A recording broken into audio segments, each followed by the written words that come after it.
Hello and welcome back. Today we are talking about poetry, and as you might guess by the title, and if you've seen some of my videos before, I'm not someone who's typically a poetry reader. I would say that I always try to make an effort to read at least one or two poetry collections a year, but it's often that I'm not really drawn to it. I remember in school being assigned, poetry or how to analyze poetry, and it never really clicked with me. It was never something that I enjoyed. I was always much more into the longer narratives, the bigger books. As you can tell by the shelves, that's still the case. But realistically, poetry, it's something that I think I've always wanted to give it a try and try to figure out what exactly makes it work. And I think in my year so far, I will get into it, but over 2025, I've been reading a lot of different poetry collections and just from different poets. And I think it's helped a lot, and being able to take this on in my own personal way rather than just being assigned it, making it feel like it's a project or homework or that someone else delineated it to you. So we'll get into it. I have a couple of tips on like what I was really drawn to, what helped me the most in appreciating the art form, as well as just what I've been reading. So most people are gonna be watching this because they are looking to try to find some advice and help in themselves. But if you're someone who is already a fan of poetry, I think that it is still a worthwhile endeavor, because the poetry collections that I pick from, not exactly what you're typically going to go for. So I think that you could still get some good recommendations on different poets from around the world, from different time periods. And because I guess my first major point is to read from things that are interesting to you. And so ultimately, I was drawn more to, if I'm going to read poetry, and if it's, I'm going to try to get something out of it in exploring the different themes of like what are books that I typically like to read already, what are kind of literary scenes that I already like to read from parts of the world, time periods, all that kind of stuff. And so realistically, I was going to start with Richard Brautigan. If you've watched a couple of videos before, you know that I have made a couple of videos on him, and I really I thought no better place to start. So the end of last year, I read, let's get to it. I read The Pill versus the Springhill Mine Disaster. And this is probably his most famous poetry collection. As you can tell, it's funny, I'll show it off, and every single one of these is going to be pretty sparse in terms of the size, because that's what poetry is. It's a little different than how I'm typically used to books. But this is his initial poetry collection. It's got the great Brautigan girl on the front. Very bright yellow, gonna stand out. I bought this in La Crosse, Wisconsin, summer of last year, and at Pearl Street Books, shout out. Went back there this summer. It was great. And this is like a greatest hits of his poetry. Now, it's interesting because if you're a big poetry fan, you might already be rolling your eyes at the fact that I'm pulling out Richard Brautigan first. But I think this is a great starting point for anyone, but especially for someone who's a fan of him, such as I am. And realistically, yeah, this is a greatest hits of sorts. It's from his, I believe it's about 1957 to 1968 are these poems. So they date back well far back, but this was released about the height of his career. Trout Fishing in America had already come out and was a huge success. In Watermelon Sugar was out at the time, and so he's really being catapulted into this countercultural San Francisco kind of icon, the proto hippie, really. And it's interesting because a lot of these poems, they have that very 60s, like the free love feel to them. But if you think about it, a lot of these come from the early 60s, if not the late 50s. So it's really more of just, this is Brautigan's mindset versus him capitalizing on a moment. Yet you can read this and still feel like you're in Haight-Ashbury in 1969, 1970. I'm going to read a couple from here. There are, like I said, there's a lot of great stuff in here. I read this the end of last year, and it was just, it clicked for me. It was really just like, he's already, Richard Brautigan, if you read his novels, none of them are very long. The chapters aren't very long. They're not too difficult. But with poems, it's even more minimalistic. These are pretty short. They are like tweet size. It's really interesting. And I'll read a bit of a longer one, and then I'll read maybe one or two of the shorter ones, just because they are so short. But I'm going to try to read something from every collection I talk about today, and then hopefully you get a little taste of it, and then just a better idea. So I'm going to start with, in here, the first poem is actually probably the most poetic, like most respected in terms of like, this is a good poem. because a lot of these other ones, I don't know. We'll get into it, but some people, they have harsh ideas about Brautigan. So, like I said, this is the first poem. It's called All Watched Over by Machines of Loving Grace. I like to think, and the sooner the better, of the cybernetic meadows where mammals and computers live together in mutuality. Programming harmony, like pure water, touching clear sky. I like to think, right now please, of the cybernetic forest filled with pines and electronics, where deer stroll peacefully past computers, as if they were flowers with the spinning blossoms. I like to think, it has to be, of a cybernetic ecology, where we are free of our labors and joined back to nature. Return to our mammal, brothers and sisters, and all watch over by machines of loving grace. So that is the first poem in this collection. It's a very strong heavy hitter, very science fiction. I love, the nature versus the technology. And then you also get his little personality, little flares of just the excitement in his words. I love it. And then we've got a couple others here. I got another one called A Good Talking Candle. This is a random pick favorite. There's a lot of them in here where I feel like I'm just hitting them like, these are fun little favorites. So, A Good Talking Candle. I had a good talking candle last night in my bedroom. I was very tired, but I wanted somebody to be with me, so I lit a candle and listened to it comfortable. Voice of light until I was asleep. Just another fun one, and then I guess I'll read one more and then we'll kind of talk about it. But something I guess I'll also mention when it comes to these is that writing, notating, knowing what you enjoy about poems, that's always a good way. So, oftentimes there'll be a table of contents, and I will try to mark which poems I like, so you can come back to them. I think that's a great way to revisit this. So even if you're not reading the whole thing front to back again, you are interacting with it in some way. Like maybe you think about like, hey, I really like that poetry collection. And maybe you're not just, you're busy throughout the day, but you read one or two here and there. And I think it really helps. And it, of course it jogs your memory on where to go with, in the future. So the only other one I'll read in here, because I could read all these all day. This is honestly one of my favorites that I read this year. This one is called Gee, You're So Beautiful That It's Starting to Rain. And he has a lot of love poems in here. There's Marcia was his girlfriend, I believe. I don't know if that's actually her on the cover. He dedicates a lot of his love poetry to her in this poetry collection. I think it's really interesting. There's a quote on the back from Time magazine, and it says, his poems are, by turns, brutally realistic or surrealistically witty. And it's really interesting because that is how a lot of them go. They're really just slice of life, and we'll get into it, but I think slice of life poems are really some of my favorites. And or they're just so deeply surreal that it's like, how did he even come to think of this? And it shows the imagination of Brautigan, which if you read his short stories, a lot of that comes out in there. A lot of his novels, it comes out in there. But like here, it's just really condensed into a few words. So this one that I'll read from is, Gee, you're so beautiful that it's starting to rain.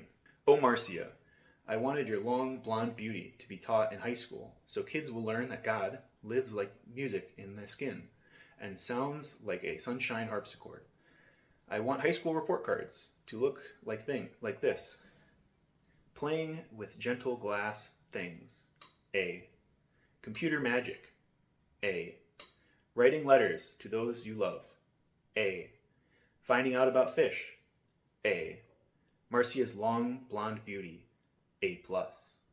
And I love the little personality to that. And of course this feels very 60s, flower power, counterculture, whatever stuff. And maybe that's not your kind of thing. I think that it definitely dates it in a way, because sure, it puts you in that mindset of this is the late 60s, but I love his crazy mind in terms of coming up with these things. I don't think I would really enjoy reading this in the same way from someone who was like just kind of following the trend of the time, but like the fact that these are coming from, it even says on the back, 57 through 68, it shows that he was doing his own thing. And we'll kind of get into it when I talk about some of the other poets and the poetry scene that he came out of and stuff like that. But I'll leave it at that with Richard Brautigan because I don't want this video to be too long, and I know that there are people who want to hear about something else. So that's it for Brautigan for this time.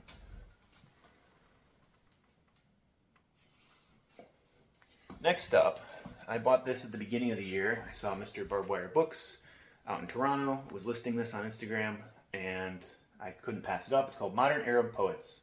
And this is a collection of poems translated and edited by Issa Boullata, Issa J. Boullata.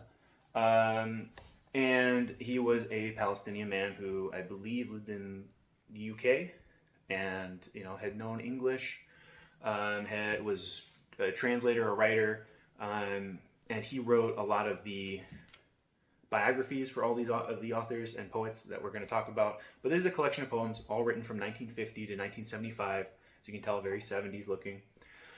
And it's hard to find copies of this thing. I didn't realize that until I got it. But right here we've got poems from Iraq, Lebanon, Syria, Egypt, Sudan, and Palestine. And so it's really interesting. You get this really great take on what was going on in modern poetry at the time, which at this point this is a historical record. As you know, once again we're going back to read things that you're interested in. So there's a lot. I read a lot on Arab history, about the modern world, all that kind of stuff. But I thought, poetry, it's a great way to experience that. The Arabic as a language is just so musical in how it's spoken. And then there's just a long history of writing and literature when it comes to the Arab world and just poetry. It just the whole thing. So I was like, I need to explore that in a more modern context. And it's really interesting because you think about the period of 1950 and 1975. A lot is going on in that part of the world. We're getting into the Cold War. It's the post-World War II. A lot of independence gained by a lot of these nations, and some of these nations that are described in here in the poems are unrecognizable to how they are today. I think Syria and Iraq are so different, and it's really interesting to capture that in these poems. I was only familiar with the one poet, Mamoud Darwish, who's Palestinian, and you probably are familiar if you've looked into anything from Palestine. I've got a couple of the Archipelago books over in the corner. You can't even see that, so we'll see. We'll leave it out or something. We'll leave it out. But I guess he's considered a poet, but he's very narrative based. When I've read the Mamoud Darwish, at least those collections from Archipelago, it's less what you imagine when you come to poetry of just the lines, and more so more of a narrative base. It's a couple pages worth. It's telling a story, very specific perspective.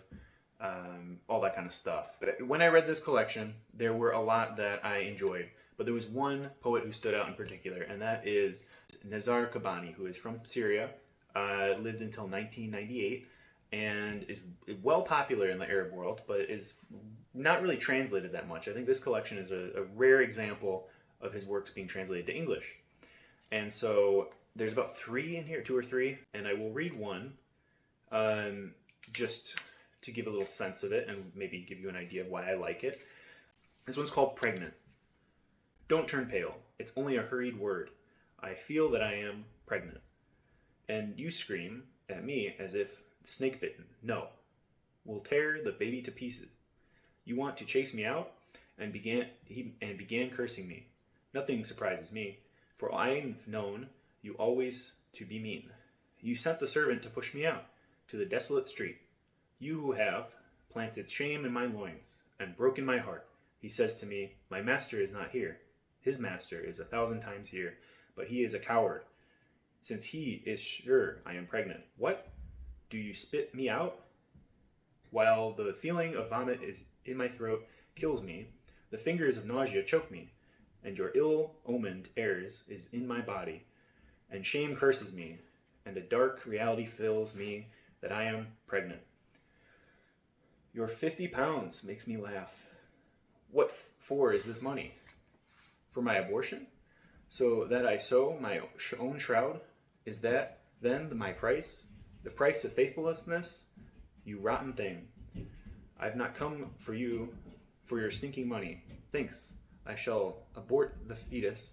I do not want him to have a mean father. And so that was written in 1964, or at least published in 1964. Nizar Kabbani, if you don't know, a male author. And so it's really interesting to read taking on the female perspective in such a way. And you're also, like I said, it's a lot of the cultural events of the day, so a more modernizing of the world. A lot of talk about abortion during that time period in the West as well. And I don't know, Nizar Kabbani, he just creates these really realistic scenarios, and it's a lot of slice of life stuff. Like I said, I really like that slice of life poetry. I don't think that poems should be like the be all end all, like solving the universe, capturing the universe, the whole emotion of the world in one. There's sometimes where that works for me, but a lot of times it's really just like, here's just a little idea I had, and here it is. And I think that's really interesting to me. I think that's what draws me mostly to poetry. But yeah, there's a couple more in here. I think that one is probably my favorite. The next one is about 2.5 pages, and the other one is at least they're a little bit longer poems. But he gets into some more of the political ideas too of the day. There's one in here called, what is it called? Love and Petroleum, and it talks. It's a really good one. I would read it, but it's a bit long. But he discusses essentially like kind of the love affair that a lot of the Arab governments have at the time with the Western world, with appeasing Israel, with selling oil and like getting money from that, and just kind of selling out their people. And it's just done surprisingly well. Nasir Kabbani, so good. He was so good, in fact, that, let's see if I can find it. I went out and found one of maybe the only full collections of his translated to English. This is Arabian Love Poems. Of course, Kabbani is spelled differently here. It's with a Q. You can spell it either way. You can kind of look for yourself if you want to try to find stuff. This is translated by Bassam K. Frengel and Clementa R. Brown into English, and it has full Arabic and English in it. If I show you pages, it's really nice. Like I said, he passed away in 1998, and I think that there was a little bit of a revival of trying to translate his works. And it's really great. You get like a little picture of the guy on the back. This was not cheap. I bought this off of Goodwill Books, which, you know, is renowned for upselling, and it was, for Goodwill Books, $19. So ridiculous, but I don't know where else. I've never seen it anywhere else.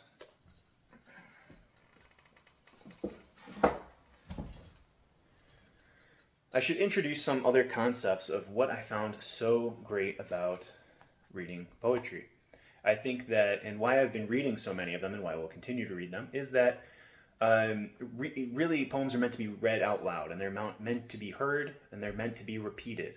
It's interesting going from novels, and that's not saying, you can't reread. I think there's a big benefit in rereading novels. I think that it's an underrated facet in that aspect. But with poems, you do not get everything in the first read. And if it's a good poem, you're only going to want to read it again. It's like a song. I think that this is a really great way of comparing it that really clicked with me, is that poems, realistically, it's like listening to a song, where it's a song, if it's a good song, you're going to want to play it once, twice, 3 times, 10 times, 20 times, 100 times. And you keep going through it until you're sick of it. And that's kind of what it's like with a poem. And if it's a good poem, not only do you not get sick of it until much later, but you also pick up on something new every time. You find a new association in the words. You find a new focus in how to just appreciate it.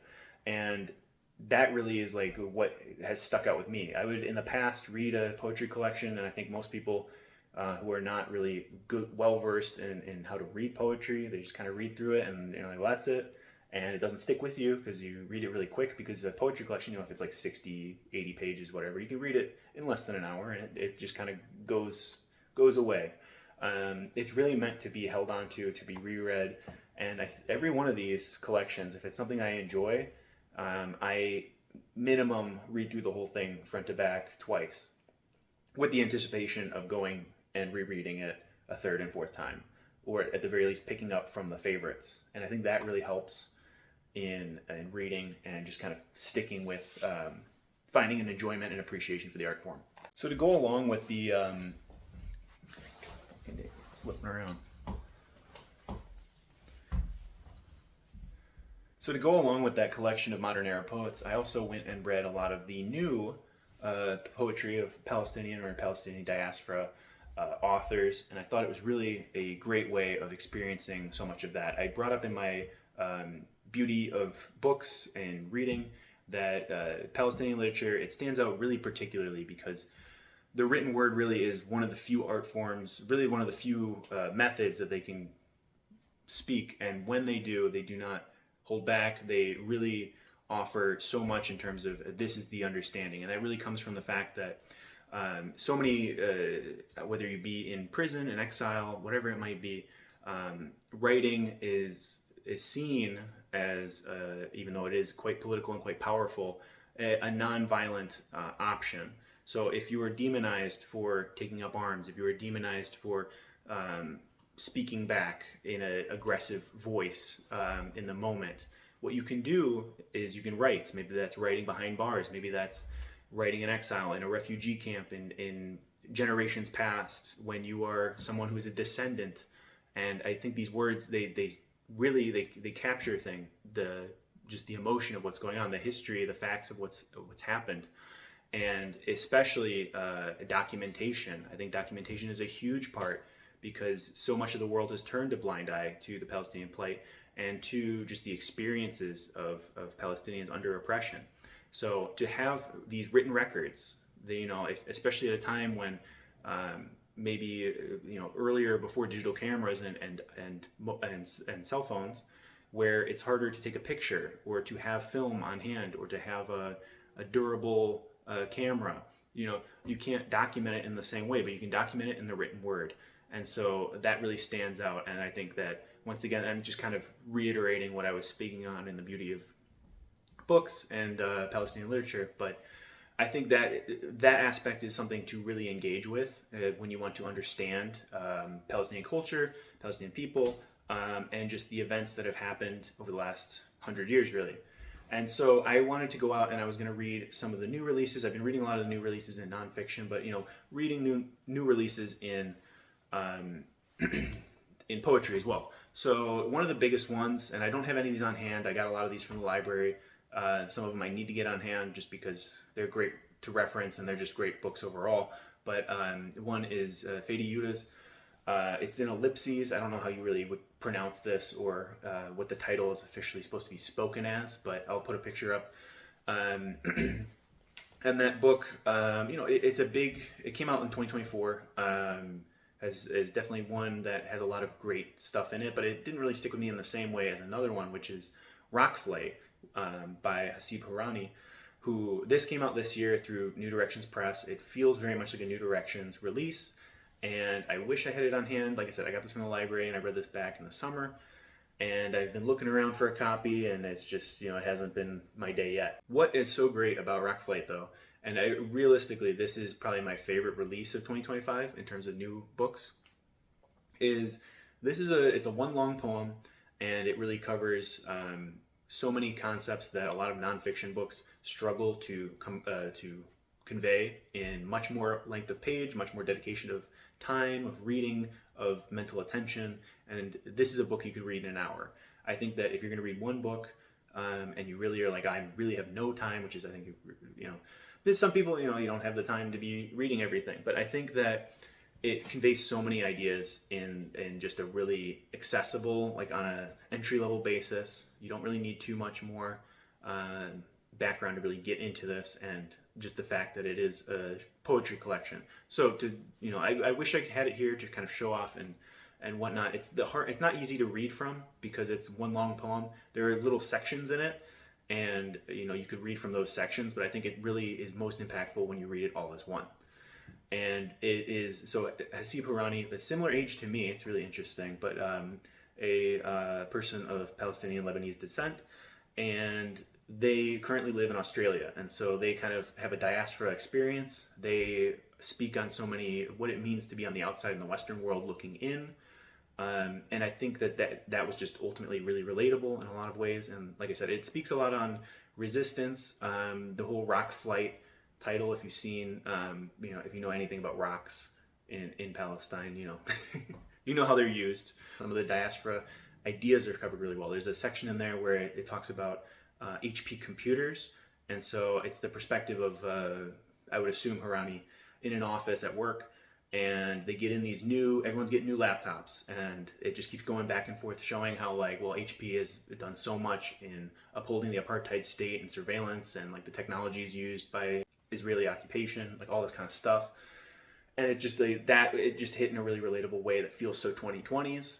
And I thought that was just great, and I haven't really seen that anywhere else. There's a lot of metatextual elements too, where it's kind of referencing the process of this collection being written. This collection was actually finished to be written just days before October 7th, and was, like I said, published in the spring of this year, although it was released earlier in some more even smaller than New Directions presses back in 2024.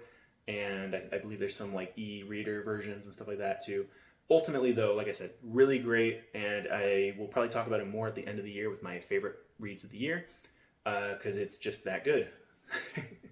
Another of the Palestinian collections, and another one I got from the library, is one called Heaven Looks Like Us. And this is a collection of, honestly, like dozens, if not 100, different Palestinian poets from different generations. This just came out this year through Haymarket Books, and it has both the previous poets I mentioned, as well as many other notable names, if you're familiar with Palestinian literature from both previous generations and past. Mamoud Darwish over there, who I talked about earlier, they bring up a lot, and for good reason. I mean, I think if you haven't read him, it's important, but also there's so much more out there in that collection. Like I said, beyond just all this, I don't want to make this like seem like it's a political aspect, and although if you know who I am, if you're looking at this face the whole time, you should probably understand. Beyond that, though, it's about the literary written word. Just kind of, there's a lot of experimentation in it, and that's something that I appreciate in all writing. I think it's great for beyond poetry, just like things that break with the form. I'm not as dulled down by the standardized poetic prose and like format that like generations past, and historically this is what a poem is. And like I said, that didn't really click with me to begin with. But those poems and poets that really like break the form, that do different, interesting, unique things, that's really what hits for me. And realistically, I was seeing that so much everywhere. I was seeing more of the metatextual stuff where it's referring to the high praise that the poem and the Palestinian literature and culture holds because of those reasons that I brought up, as well as just so many ideas of just like playing with form, playing with the narrator and like how that interacts with it. Like I said, I wish I could kind of reference some of them, but ultimately I think that my favorites were the ones that I was already familiar with in that collection. There were some new favorites. I think it was great to I think anyone who reads through that, it doesn't matter how familiar you are with Palestinian literature, but like you'll find something new out of it. I found new favorites out of it for sure. And so ultimately, like I think if you just want a sampling of all this kind of writing and you want like just to kind of see, it's great.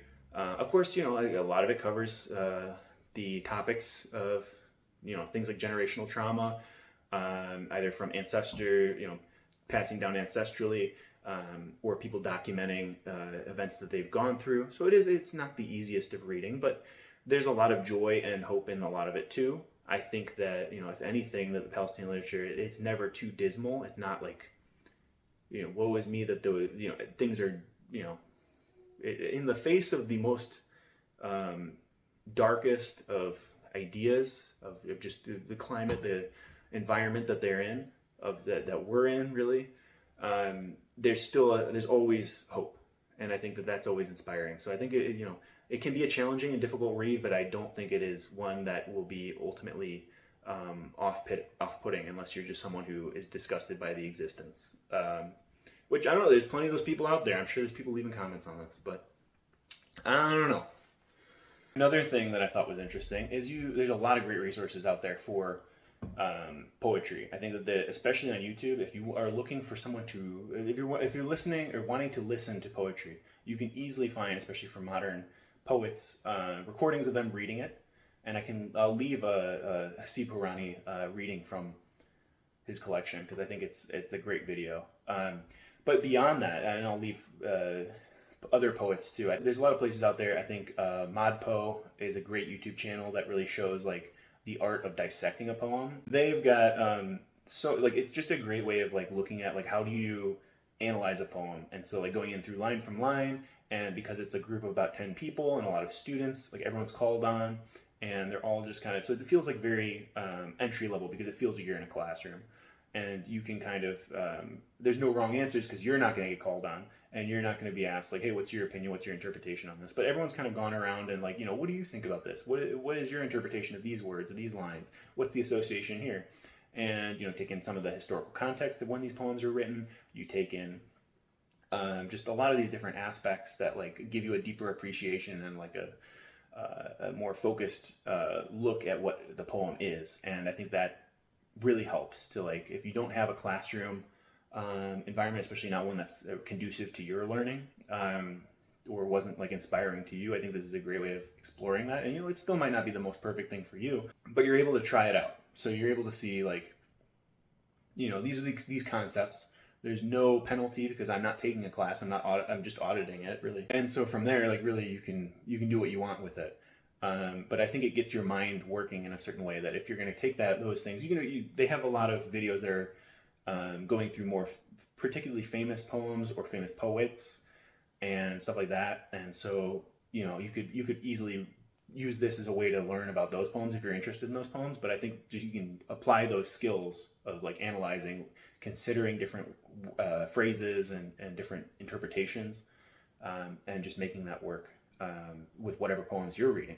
Another one I find pretty valuable is the Poetry Foundation. Now, this is an organization based here in the city of Chicago, but of course they are online, so anyone can access this. They have a website where you can look up pretty much any poet you want, and they'll have a bio, they'll have samples of their poems, and then you know, they have, like, just little accesses to those kinds of things. Maybe some articles that were written either by them if they're more contemporary, or something that's come since then.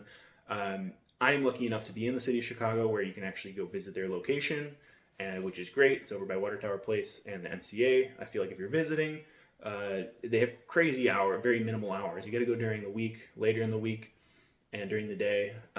But if you go to Poetry Foundation, you can go to the MCA. I think you can make a really great trip out of it. So if you're visiting the city of Chicago and you're interested in that, it's all super close walking distance. A lot of things are walking distance. This is like only like 3 or 4 blocks apart. And realistically, it's a beautiful building. It is a whole library that is, you know, accessed for free. You don't have to sign up for anything. You don't have to, have a membership. And you can have access to any poets that they have there, which is really great for someone like me, who one of my new favorites, and we'll talk about it, is Miss Joanne Kyger. So why I bring up let's show it off real quick. This is On Time. I showed it in my Friends of Brautigan video. This is her last poetry collection. I'm going to talk a little bit. So, as if I wasn't already, the Poetry Foundation has a lot of her works. And why I bring that up is because her works are not easy to find. This is one of maybe 2 of her collections that I think are easy enough to acquire for face value, that are still in print, or at least still have dead stock on them. And everything else is outrageously overpriced in terms of resale value, as well as just super scarce because these things came out in the 70s and only a couple hundred were ever printed. She's great. I love her, and I love the fact that the Poetry Foundation has pretty much all of her poems. I don't know if it's every collection. It definitely doesn't have like the original, like super small run prints, but they have a couple of the rare ones there. But I've just been able to read them, and it's been great, and it's been a lovely resource, and I can only recommend the Poetry Foundation enough. Can't recommend it enough. So, Joanne Kyger, I found out about her when I was doing my video on the Friends of Richard Brautigan. She was a part of the same poetry scene as Richard Brautigan. She and him met in the late 50s in San Francisco. She's very well associated with that kind of area of California, with Boullata, California in particular, which is, if you know anything, Brautigan lived there, and that's ultimately where he ended his life.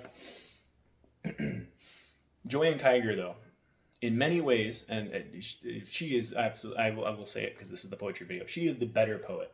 She is Imagine Richard Brautigan, but even better, like an actual, someone who feels like they're really a student of poetry, really a focused mind when it comes to, this is like how you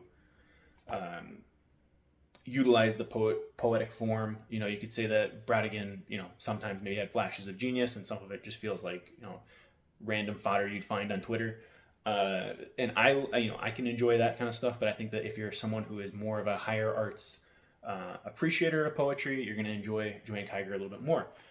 That's not to say her poems are difficult or arduous or anything like that. Her poems are great, and they're super accessible, but they're also, let me see if I can find a good one just visually. She has kind of like these like sporadic ways of doing lines. Like you can kind of tell it's all over the page. It's not lined up in a very straight and narrow kind of way.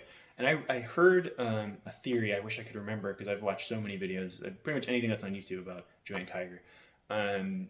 and just kind of exploring so many different avenues. But someone had brought up that there was a theory on why her lines are so like sporadically placed around, is kind of like almost, she was a period of that like second wave feminism era, just this kind of messiness, like very antithetical to what the ideal woman would be. It was, be obviously very domestic and cleanly, just to have things placed everywhere. And she was, I love listening to her. I think that, I'm not going to do any justice telling you about her here, reading her poems here.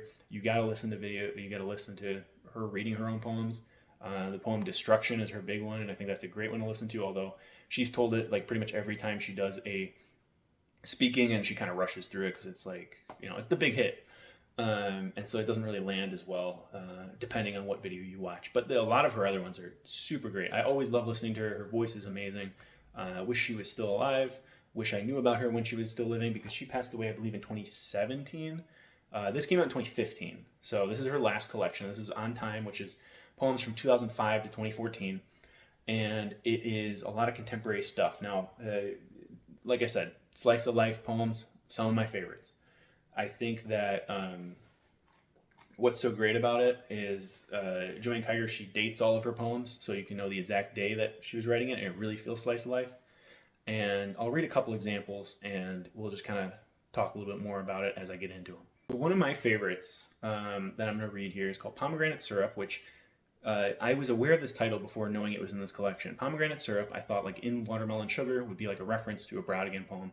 Very different, and I'll kind of talk about it afterwards, and maybe you'll get an idea as I read it. So here we go. This is Pomegranate Pomegranate Syrup. There's hardly a breeze moving today, a day when electricity is gone. From this part of town, one can hear the Duxbury foghorn and the internal combustion engine going down Elm Road. As the breath runs out of Lebanon, like a vast sigh, the radio goes silent. Only a plane, overhead, sounds ominous. 15 feet up, a bamboo top. Now bends in a slight wind. This could be a moment of trust, in the time that spells an arrogant landing, of hell-bent despair. Power may be restored in an hour or two. So try this tangy sweet taste of pomegranate to wake up. Seeds that spring from the newly born, then torn apart body of our old and awesome friend Dionysus, whose blood allows these seeds to grow, fruit red and split open like a wound. To resurrect against the humiliation and infringement of a sovereignty, use Punica granatum, a solid wild hedge, for a border. August 2006. So we'll get into it. This is one of my favorite poems of hers. I did not expect her later work to be so good, and I didn't expect her later works to be so political. So if you picked up on a couple things here, you got here the mentions of Lebanon, you get the mentions of electricity being out, power may be restored in an hour or two, and then August 2006. This is about the Lebanese War of 2006, in the summer of 2006, July to August, and just reading that, I was already like, this is, it's a great like painting of the scene, all this kind of stuff, but like, I was just like, wow, this is great. There's a lot of political poems in here. You thought we were done with the, the whole talking about the Middle East thing, and then, talking about some old white lady. Nope. Gotcha. This is great. I love this whole era of Joanne Kyger. She's writing during the War on Terror. She's watching on the news, and she kind of explains this in some of her other poems. She's watching on the news, the invasions of Afghanistan, a lot of the stuff that Israel's doing at the time, Iraq, all this kind of stuff. She's talking a lot about Bush, a lot about Cheney. It's great. Now, some of that makes it very dated to the 2000s, but a lot of it makes it very relevant to today. And I think more people should be reading this right now. This, beyond just being a great poetry collection, beyond being a favorite poet of mine, because she is not, like, from everything else I've read of hers, not this political. She was, political in a sense of being countercultural and of, a part of that beatnik hippie generation and, of that scene. She's definitely political at the time. Like I said, some of the feminist leanings and stuff like that, not by any means a conservative person. But her poems are typically about just getting stoned and then staring at the moon. It's not a lot of other stuff. It's very California Zen. It's very hippie. An interesting thing, she was married to Gary Snyder, if you're familiar with other poets. Gary Snyder over here. I have yet to read this one. This is on my to-be-read soon list. They were married for a short time in the 60s. And so Gary Snyder and her went to Japan, and they went to India, and they learned all about the kind of Zen practices, Eastern mysticism of the time, and they brought that back. And of course, Brautigan got really big into the Zen aspects. His poems are very Zen, but she was doing this 10 years earlier. And so, really, like I said, she is like the upgraded version of Brautigan, and people don't talk about her, maybe because they don't want any more people raising the price on how expensive these books are.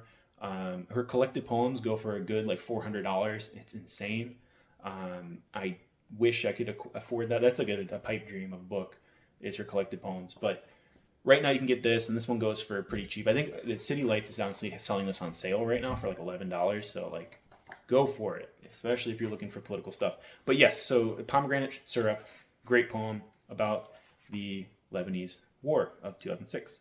Now, there's another one in here I want to read, which is a little similar, but I think it's also very good. This one's called Iron Fist. Do you really think an enemy can be killed? Do you think that an enemy will ever go away? As long as it still inhabits the entity called enemy, stopping the offensive now would waste the great strides this country has made with the iron fist of the people in the fight to the bitter end. Meanwhile, the sinister weather of the summer has entered the winter month of January. There is a dawning awareness that the system has crashed. January 7th, 2009. And this is why I love that she dates all of her poems, because you can look up, and reading through this, there's a lot of direct mentions of like Bush and Cheney. Like, it's not just that this is allegorical and you have to like know to look into this. It's very obvious. If you look up what was going on January 7th, 2009, well, a ceasefire between Israel and Gaza was broken that day. So it paints an interesting picture. It paints an interesting picture. Now, my only gripe with this collection is this is, like I said, 2005 to 2014. And once we get into the Obama years, she kind of buys too much like 08, Hope Obama stuff. And she buys fully into that, which, I'm not going to say that, why didn't she have hindsight like all of us looking at it from 2025? But it's very much like a lot of the political stuff in terms of the war on terror kind of goes away, and it's disappointing because then it's just about her personal life in many ways. There's a poem in here where she kind of talks about how she's been spending too much time watching the news and how she needs to take a step away, which I think is good, but it also like is kind of, it's very relatable because I think that a lot of people today are seeing that with like being on their phones constantly and having their phone be like a real-time Holocaust museum the second you open social media. But it's just really, it's interesting to see that from a 2000s perspective. Like, she was a rare person to kind of document that experience. Now, like I said, she kind of turns it off with Obama, and then it's mostly apolitical. And there's other stuff that's not just about the Middle East in here. I think I read in my Brautigan video, the Friends of Brautigan video, the one about the torch running for the '08 Olympics, and that's very much about China and Tibet. So she's talking about all sorts of stuff.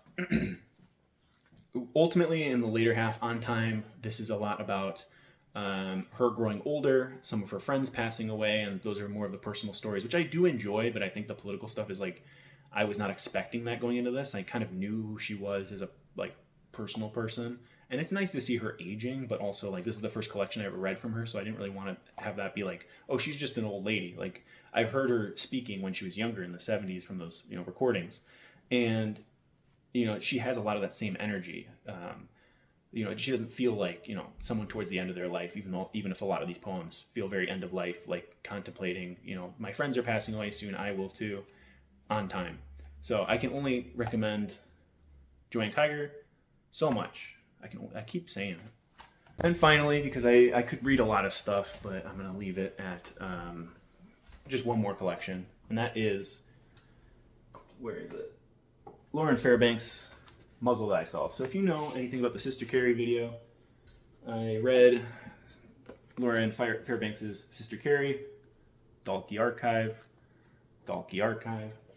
She has not put out a lot of works. Corona Samizdat, they put out one of her more recent books, but she really hasn't put out a lot since the 90s. And this is the first thing she ever put out, is Muzzle Thyself, which is a poetry collection, very postmodern poems of the early 90s, feels very early 90s. And what I really liked about Sister Carrie is she just is an amazing wordsmith, Miss Lauren Fairbanks.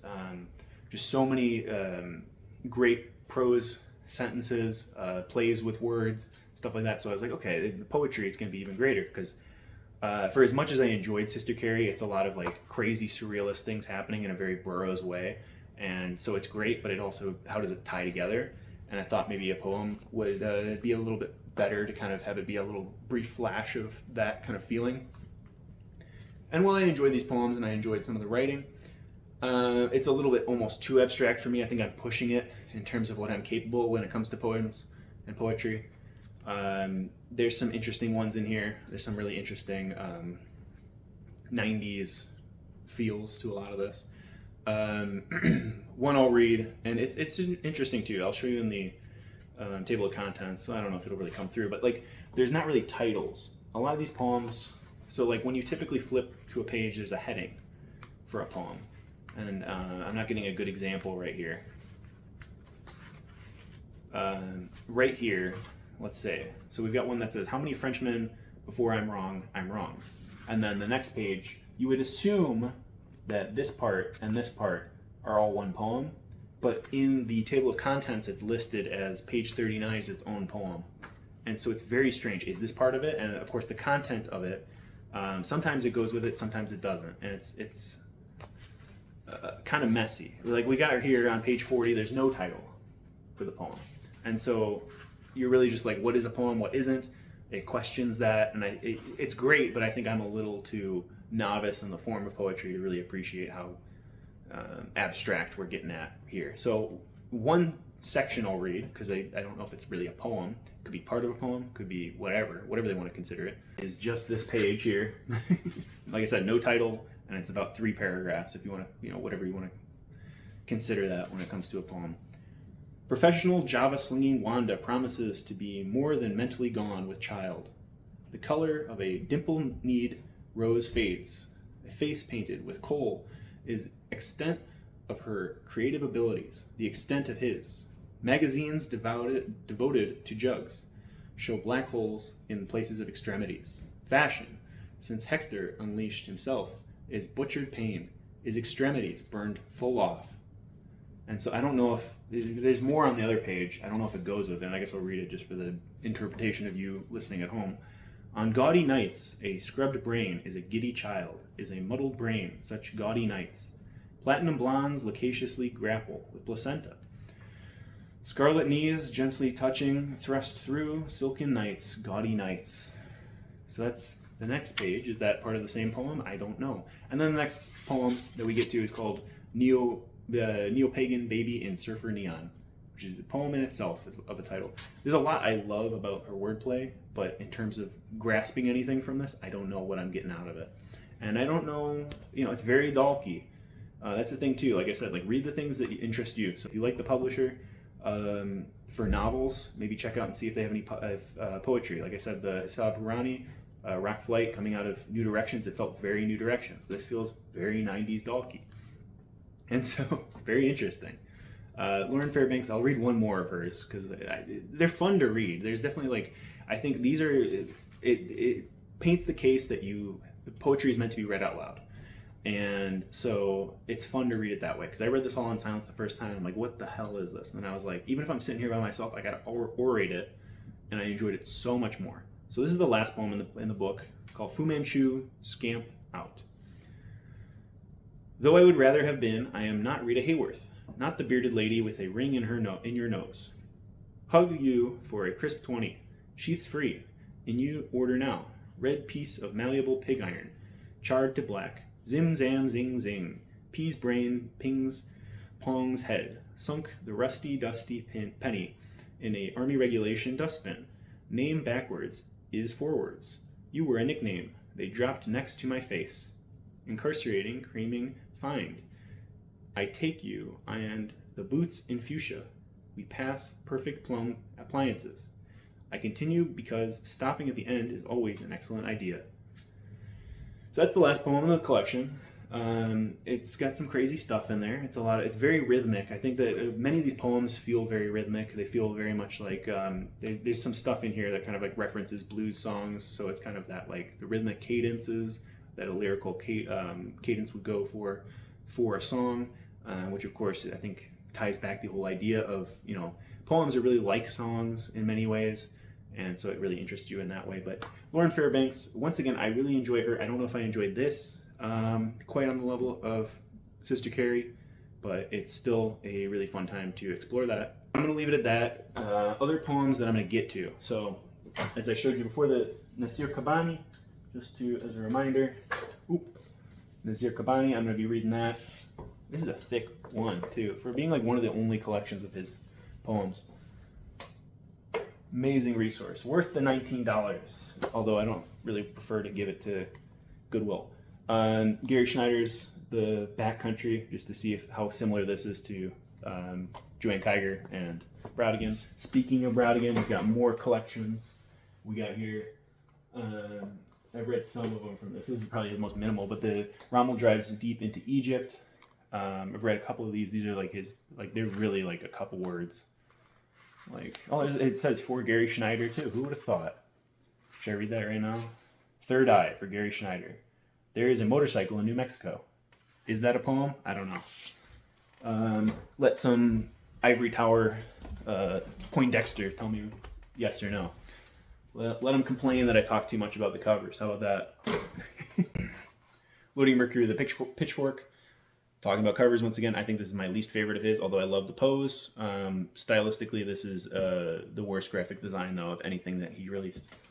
And then we got June 30th, which is, shout out, Perpetual Books. June 30th is about his time in Japan, so I'm excited to read that, because I really haven't read a lot from his Japan period. I recently, over the summer, read Tokyo, Montana. I guess that counts, but aside from that, haven't read anything, especially not poetry. Other poems and poetry collections to read.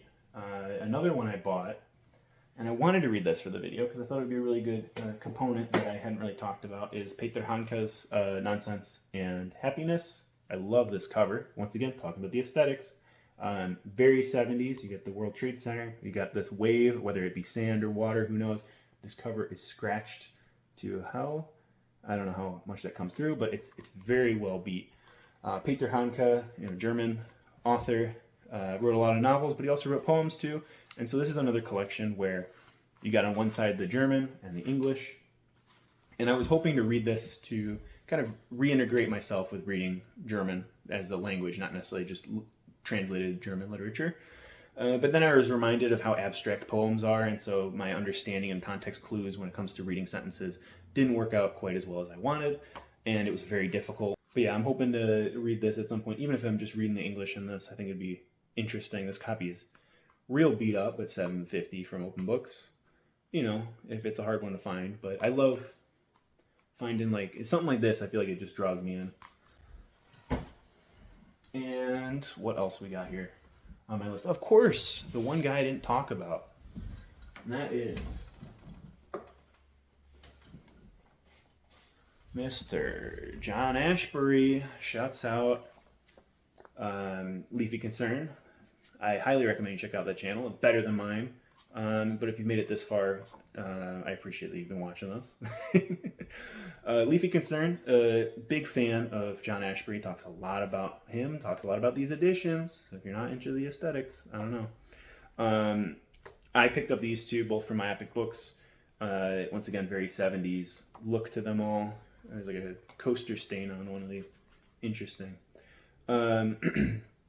Very interesting books. I love these editions. I'm halfway through this Self-Portrait of a Convex Mirror, which Leafy Concern, he describes this as the Hunky John edition, which is fun.